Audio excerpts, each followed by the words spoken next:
कुछ टाइम पहले ना मैं एक टीचर से बात कर रहा था। वो जो टीचर है ना, वो बोर्ड एग्जाम के अंदर कॉपीज को चेक करते हैं। तो उन्होंने ना मुझे बहुत बड़ी रियलिटी बताई। रियलिटी ये है ना, इमेजिन करो दो स्टूडेंट है, दोनों के जो आंसर्स है ना आंसर कॉपी के अंदर सारे आंसर्स एकदम सेम है, बट एक जो स्टूडेंट है उसकी राइटिंग बहुत ज्यादा अच्छी है, जबकि जो दूसरा स्टूडेंट है उसकी राइटिंग बहुत ज्यादा बेकार है। तो 100% चांसेस हैं कि वो जो स्टूडेंट है ना जिसकी राइटिंग बहुत ज्यादा अच्छी है, उसके मार्क्स 5 से 10 नंबर ज्यादा आएंगे एज कंपेयर टू वो स्टूडेंट जिसकी राइटिंग बहुत ज्यादा बेकार है। तो हाय एवरीवन, मेरा नाम है Prashant, mentor of thousands of students. अच्छा, मुझे एक बात बहुत सच्चाई से बताना, आपने आज तक YouTube के अंदर बहुत सारी वीडियोस देखी होंगी हैंड राइटिंग को कैसे इंप्रूव करें, और आपने उन टेक्निक्स को फॉलो भी करा होगा। बट मैं आपको बताता हूँ 99% टेक्निक्स आप पे वर्क नहीं करी होंगी। ऐसा पता क्यों होता है? क्योंकि हर एक इंसान की राइटिंग अलग होती है, और YouTube पे जितनी भी वीडियोस है ना हैंड राइटिंग के ऊपर, सब में बताते हैं कि अच्छा पेन को ऐसे पकड़ो, पेन को ऐसे पकड़ो, पेन को वैसे पकड़ो, राइटिंग बदल जाएगी। ऐसा कुछ नहीं होता। अगर आप ये सोच रहे हो आज मैं भी ये बताने वाला हूं कि पेन को ऐसे पकड़ना राइटिंग अच्छी हो जाएगी, नहीं।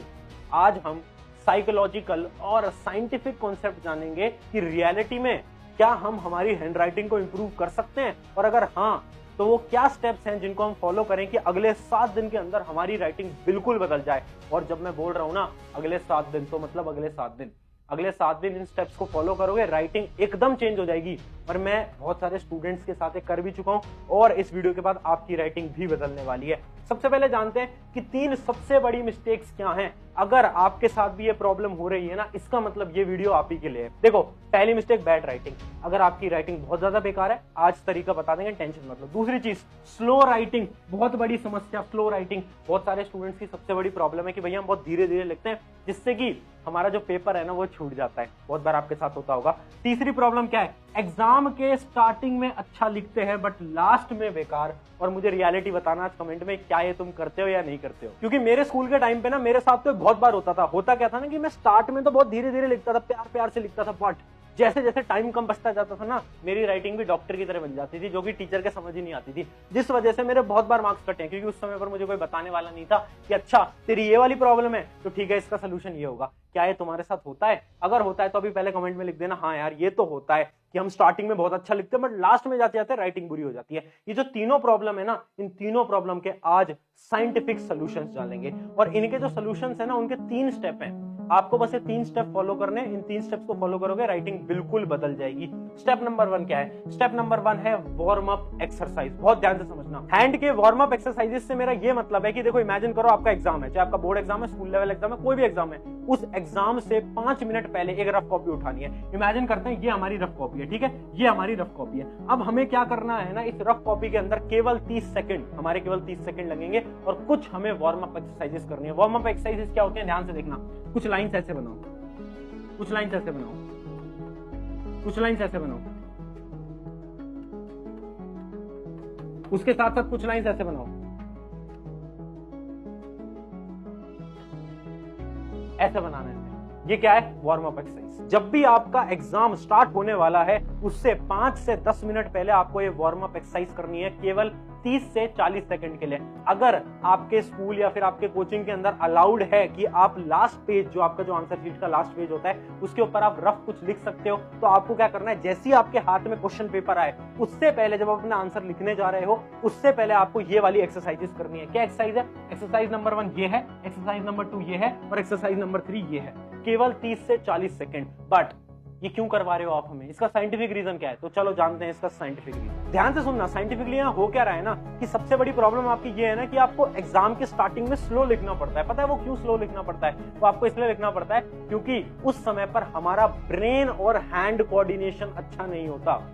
बट अगर आप अपने एग्जाम को लिखने से पहले ये एक्सरसाइजेस कर लोगे, तो इससे हो क्या रहा है ना, आपको जो ब्रेन और हैंड कोऑर्डिनेशन है वो बन रहा है। इन दोनों के बीच में एक लिंक आ गया है, जिससे कि आप अपने एग्जाम को स्टार्टिंग से ही बहुत तेज स्पीड के अंदर लिख पाओगे। तो ये तो है हमारा स्टेप नंबर 1। अगर आप इस स्टेप को फॉलो करते हो, तो वो जो आपकी प्रॉब्लम है ना कि आप एग्जाम के स्टार्टिंग में स्लो लिखते हो, वो वाली प्रॉब्लम तो आपकी खत्म हो जाएगी। अब बात करते हैं हमारी प्रॉब्लम नंबर 2। सेकंड प्रॉब्लम क्या है कि भैया हमारी तो राइटिंग ही बहुत बेकार है, हम तो बहुत ही गंदा लिखते हैं। तो पता है तुम गंदा क्यों लिखते हो? क्योंकि तुमने कभी खुद की राइटिंग को एनालाइज नहीं करा। समझ रहे हो मेरी बात?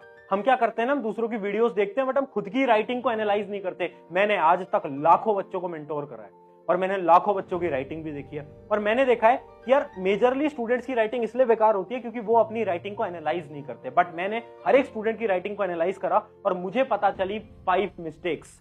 अगर आपने इन 5 गलतियों को ध्यान से देख लिया ना, तो आपकी जो बुरी राइटिंग वाली प्रॉब्लम है ना, ये ऑलमोस्ट समाप्त हो जाएगी। अब मैं क्या करूंगा ना, मैं आपको हर एक गलती समझाऊंगा और आपको रिलेट करना है क्या आप ये गलती करते हो या नहीं करते हो। अभी आप एक नोटबुक ले आओ, जिस नोटबुक के अंदर आपने ऑलरेडी एक आंसर लिखा हो कभी पास्ट के अंदर, कोई भी आपकी नोटबुक जिसके अंदर आपने अपनी हैंड राइटिंग से कोई भी आंसर लिखा हो, सबसे पहले वो लेकर आ जाओ। अब देखो मैं कुछ मिस्टेक्स दिखाने वाला हूं। सबसे पहली है हमारी मिस्टेक नंबर 1, और आपको रिलेट करना है अपनी राइटिंग से, क्या आप ये मिस्टेक कर रहे हो या नहीं कर रहे हो। ठीक है, शायद ऐसा हो सकता है आप इन 5 में से एक गलती कर रहे हो, 2 गलती कर रहे हो, या फिर 5 ही गलती कर रहे हो, ऐसा भी हो सकता है। मिस्टेक नंबर 1 क्या है?